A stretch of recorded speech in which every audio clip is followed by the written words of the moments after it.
রাজ্য সরকারের বিরুদ্ধে আন্দোলনে নামছে সরকারের শরিক IPFT.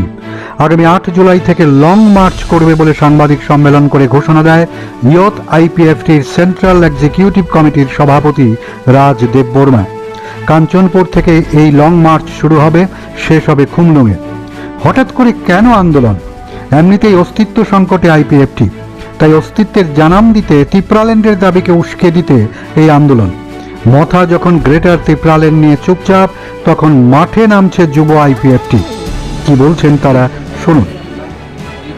Finally, your IPFT asuk laikya asuguinai samchini long mas no bahake kam kerke lainana hinai wansuk laikya tei o wansuk mani teinai sara division kahanno your IPFT receive khaikya o receive khaimani bising tei hainai 8 tarik theke जों आनंद बाजार Kanchanpur division north Tripura থেকে Chennai tei paithak जों खुमलुं West Tripura পর্যন্ত जों খাইলাंनाय।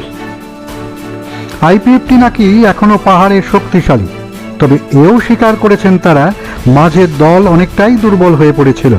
কিন্তু আগামী দিনে পৃথক রাজ্যের দাবিতে আন্দোলন জারি থাকবে। দাবি পূরণ না হওয়া পর্যন্ত আন্দোলন তারা বহুদূর এগিয়ে নিয়ে যাবে বলে সাংবাদিক সম্মেলনে জানিয়েছে। শরিক দলের আন্দোলনে স্বাভাবিকভাবে অস্বস্তিতে বিজেপি। ভিজিলাই ত্রিপুরা।